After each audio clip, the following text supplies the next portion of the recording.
Chapter 14 Downton to Birmingham, September 1970. Ernest's journey to Britain's second city began on a misty, grey morning, one where the fight to the death between the day being summer or autumn would begin at around 9:30 am. He closed his eyes, picturing Flory's face, her words full of matter-of-fact plans for when he was away, Daisy's hand on her daughter's shoulder speaking the truth of his wife's manner. It was feeling still like summer to him. Had he been a fighter pilot, like Georgie Crawley's father, he may have expected to sweep Flora up into his arms and embrace her, like she was Bette Davis and he was Cary Grant, as if that might have been their last moment together. Just downtrodden, Flory told Ernest, her voice just like her mother's, warm, reassuring, full of common sense. Wildhort Yark, then they crossed to Manchester. Then, Downton Birmingham. All straightforward, as if Flory Barrow took the journey on a daily basis. The same reassuredness she had used with their daughter about Oxford : and it's the Marsham News. She wouldn't off let you go the for her magazine if she didn't trust ye broken bar dearest Flory, who made the world feel easy, and light, and warm. Much the same as with Janet, she grew up owned farm. She knows precisely what happens to make the lambs arrive in March. And she'll not do anything to spoil this chance wi' Marchioness. So if Flory was not worried about Janet's move to Oxford, and neither was Thomas, then he'd no objection either. The landscape blazed past Ernest as he stared through the window. Summer was winning, burning off the mist from green fields. He thought about Christopher, giving up an academic life and deciding, in the end, that agriculture was for him. Pity he was 20 years too late. It had worked for Larry, Flory's brother. But the farming estates were going along with the Abbey and the Dower House. Not much of the village he remembered arriving at would be left at this rate. Even the railways were being cut right down, maybe even in a year's time he might not have been able to get a train from Downton at all. He sat by the window with his leather case beside him, watching the landscape change gradually from open countryside into the industrial outskirts of the city, and occasionally his hand would rest upon the clasp of the case without conscious thought. Inside was the watch that had brought him to Birmingham, the watch that had caused Henry Barrow to write a letter to a friend in Birmingham, which, though carefully worded, sounded to Ernest as though he was a man who wished to understand it before he discussed market value. They do things well in Birmingham, Thomas had told him. He too had been impressed with the watch, and had said little when Ernest had told him he had used a tiny chunk of crystal from the back of the opal necklace set in platinum, which he knew Thomas had once given to Milo. On the day we married, in Edinburgh, Ernest remembered his father telling him, on more than one occasion. It's hardly noticeable, and it's from the back, Ernest had explained to Thomas. It was disconcerting that his father had said little in reply. That was always troubling. But Ernest suspected Thomas had something on his mind. Perhaps Janet leaving, perhaps Janet's recent, deep interest in his mother. He had heard her say to Georgie Crawley that it felt as if the adults who had known Milo were keeping something back, that they were answering her questions well enough, but something was missing. A writer's instinct, a journalist's instinct. Terence Jones was the man's name, and Ernest was to make his way across the city to the jewelry quarter to find the man. In its labyrinthine Victorian buildings and workshops, he was about to discover.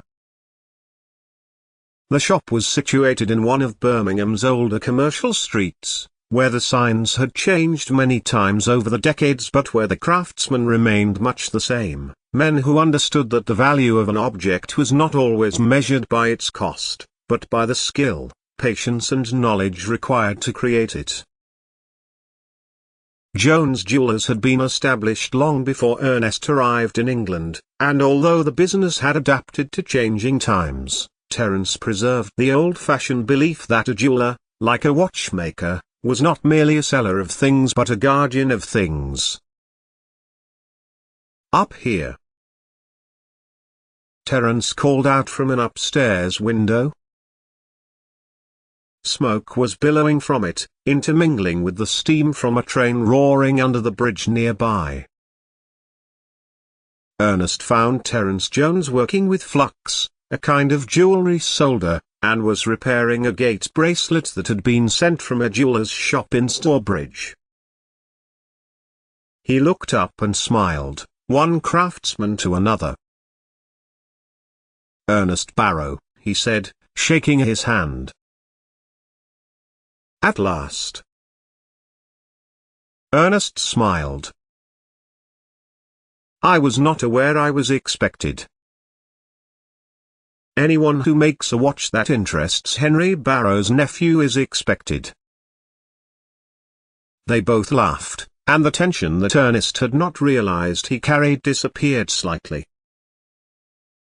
The workshop itself immediately made him comfortable. There was the familiar smell of metal, oil and polished wood, the soft ticking of several clocks awaiting attention. Ernest crossed to the shield and inspected them, and the particular silence that existed only in places where people worked with delicate objects existed as Jones watched the man who he had, up until then, only known by reputation. "Opal, you say?" Jones examined the watchback, looking for jewels, or quartz. "My father once had a watch that was bent and twisted, whose cogs would not go correctly, and whenever the time was set it would run either too fast or too slow. My mother had my uncle mend it, Mr. Jones." "Terence, please." "When she studied under Rutherford. It was unloved, unused, and she recreated A section the watch and studied how it failed to keep time, before experimenting with its precision." "So, that's the trick," Terence Jones mused. "You know what sort of watch your mother had, don't you? And that you recreated?" Ernest nodded towards the younger man. "A Swiss watch," he told the Birmingham jeweller. Terence glanced up from the back of the watch at Ernest's accidental pronunciation. "A Swiss watch," Terence confirmed. "And you know why they don't work?" "The air pressure a broken bar, the purity of the air a broken bar. It's a Swiss," Terence told him. "You've heard that expression before, Mr. Barrow?" Ernest nodded. "A con, yes?" Terence Jones nodded. "A con. The Swiss say it's the air pressure and the purity of air. But what they really do is change the cogs just a little, so all watches that leave Switzerland are just that little bit inaccurate. Someone notices and, because they assume it can't be the quality, they have tinker here, and another tinker there, change one cog over there, and a spring here. And before you know it, you have a watch that is not the same as the one that left the Swiss border, and because it has been traded so many times and tinkered with so many more, no one knows where the problem started." and the Swiss are laughing to themselves over the fact no one able to work out how a Swiss watch is made, their secrets hidden in their snow-covered mountains with their stolen gold and their Nazi sympathizers. Oh, I do beg your pardon. Jones held up a hand. But Ernest nodded it away. The watch, then? Well, it would seem that you have beaten them at their own game, Mr. Barrow. The inaccurate watch, sent out into the world, has been made more accurate than even the original design by your you so far broken bar opal. He looked up from his hand lens to Ernest, who nodded. I understand now why Henry insisted I meet you. Ernest said nothing. Terence Jones smiled a little. You realize, of course, that this is rather inconvenient. Jones grinned. Inconvenient? Yes. I have spent 40 years telling people that Swiss engineering represents the highest standard of precision. Terence Jones grinned again. Of course, thought Ernest. That dry, sarcastic humor. You'll promote this? Ernest asked. Through your contacts? Bob Saunders and Bill Trent? Terence Jones stopped, realizing that his manner was causing confusion. I know few people who would be interested. But there is a trade fair, limited to a dozen of us in Switzerland. You'll take my ticket now, of course. So, that's what Henry had intended, Ernest thought, his heart swelling. An exclusive pass to a world trade fair for his watch. The conversation moved naturally from craftsmanship into engineering, from mechanical movements to the new electronic developments emerging from Switzerland and Japan. Jones was experienced to understand that the watch industry was approaching a turning point, a moment when centuries of mechanical tradition were about to encounter a new world of materials, electronics and measurement. But precision is not everything, Jones said. No? Number. A watch is not simply a device for measuring time. People attach meaning to them. They keep them for generations. They pass them down, like the one your father had. Like he gave to your mother. A machine can be accurate and still have no soul, Ernest reflected. Though the ones my mother made had character. They are still being used by my mother-in-law. But I think that is more out of habit and no wish to embrace the future. And you wish to embrace the future. It wasn't a question. It was why Ernest was in Birmingham. The Swiss understand this, Jones continued. Beat them at their own game. From a shelf under his workbench, Terence Jones removed a collection of papers. The Basel Fair. Ernest recognized the name. Die Schweizer Missy Broken Bar. He glanced from the leaflets to Jones. Beauty Broken Bar. This is for Swiss businesses only. And one or two select international colleagues. Terence dipped his head. A friend of mine lives there now. A broken bar. Went to school with him. A broken bar. Perry Beaches. A broken bar. Perry Beaches, Ernest repeated, and made to write the name down, when Terence chuckled. No, Perry Beaches was our school. Right. Peter Wright's your man.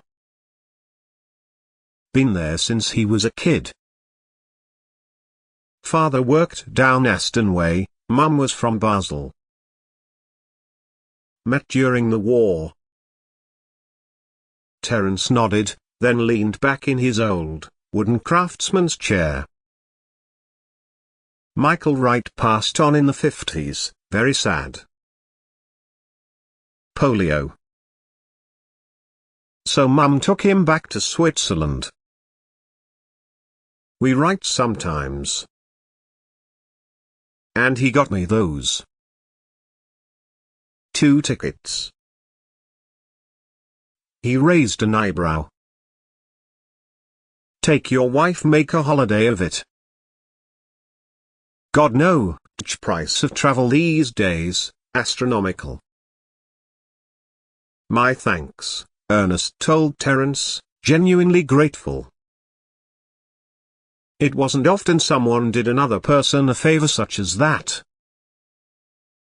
But then, Ernest's watch wasn't an object that came along every day. What is it you want to know, Mr. Jones?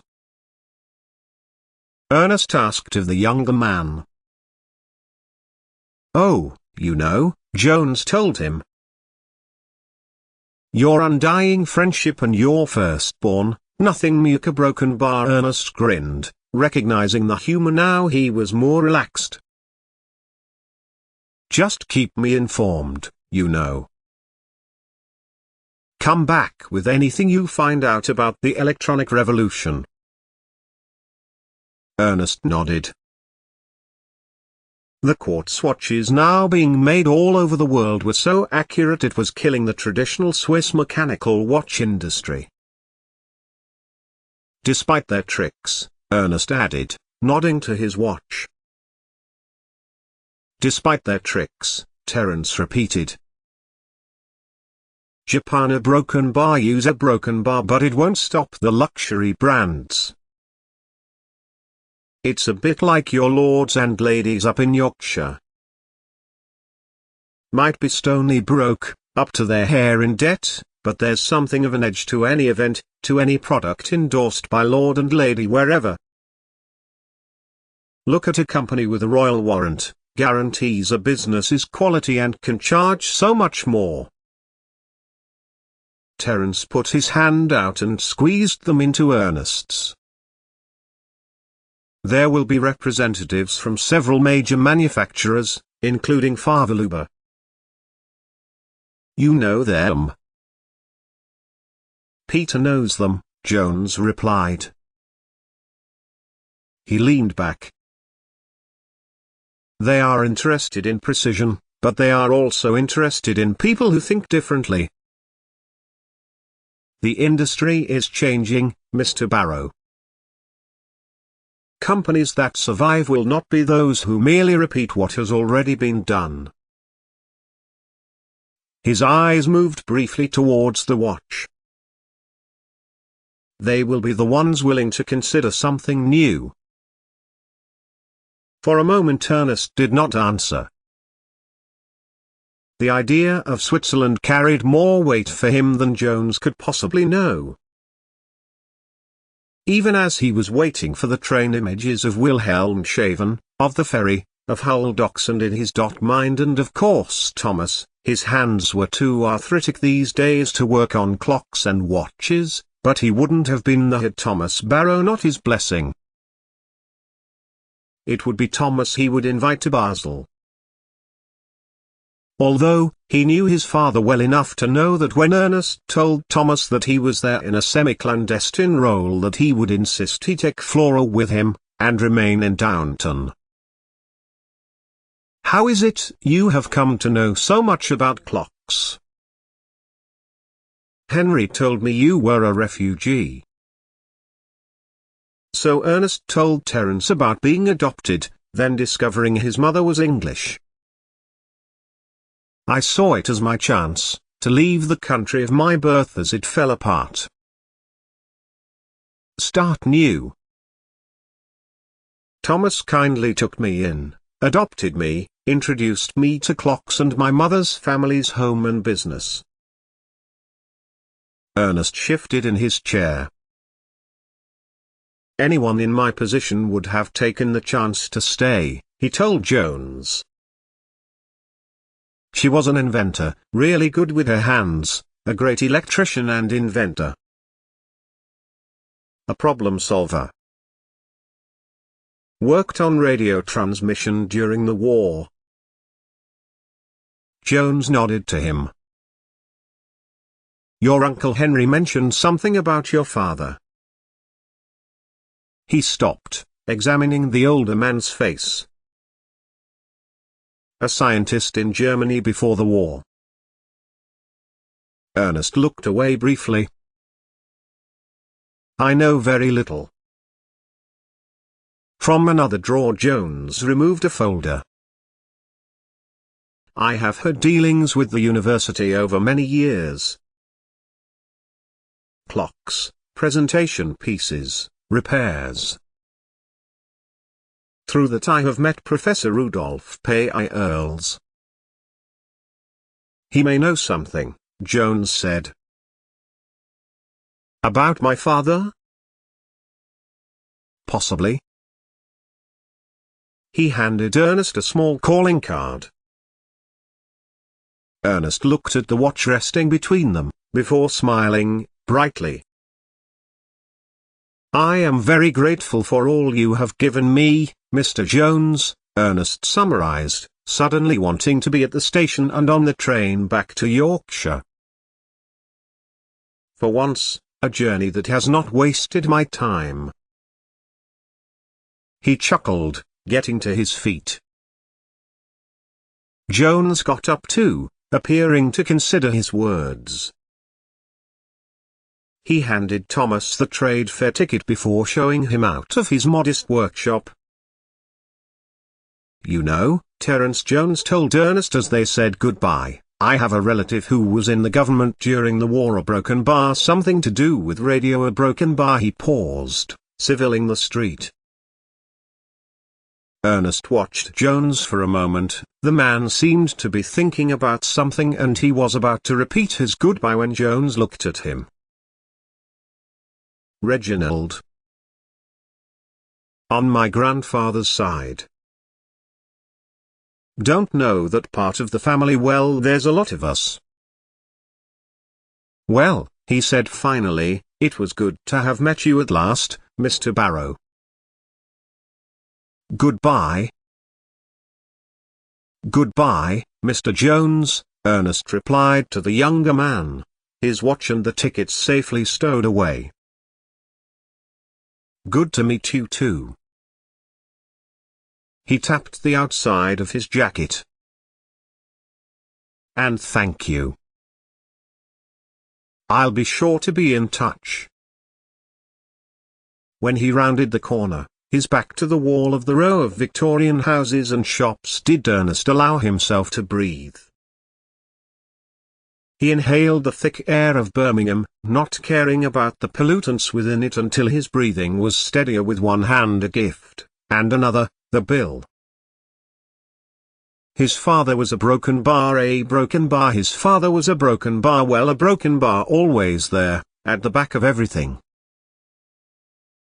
But usually, he could keep the knowledge, like an abstract fact, in his mind, keep it separate from his English life that he had chosen with Thomas. P. I. Earls. What could that man do?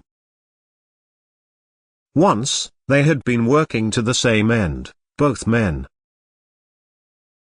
Only one had succeeded.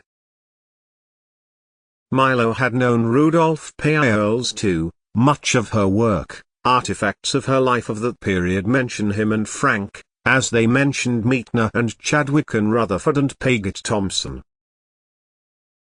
Janet would find out, sooner or later, as she searched for information on her grandmother. A broken bar, so it should be. Milo should live. And her radio invention, whatever that had been, and her loyalty to her country should be known. if anyone would handle the life of me Lucina Ashby sensitively, humanely, then it would be her granddaughter. But his father? Number. He was never ready for a discussion about him. He had abandoned Milo, used her, lived his own life of patriotism in the Reich, trying to change her, and when that failed, manipulating her for his own ends. Number. Thomas was his father. He had been married to his mother and had adopted him. The dream of Switzerland had soured somewhat. But perhaps that was a good thing. It would be merely business when he went, with Flora, a working holiday. He would disguise his knowledge of German and Ghana trade secrets. A man crossed over from the clock tower to Vice Street as Ernest made plans to return to New Street Station, dragging on a thin cigarette before throwing the end into a litter bin screwed to a wall beside the newsagents Ernest had passed on his way over. With a final dig willpower, the train and his journey back to Yorkshire firmly planted in his mind, Ernest Ashby Barrow crossed to the bin and, screwing up Earl's card, thrust it in after the cigarette end, hoping any stray embers might set it on fire while he strode away.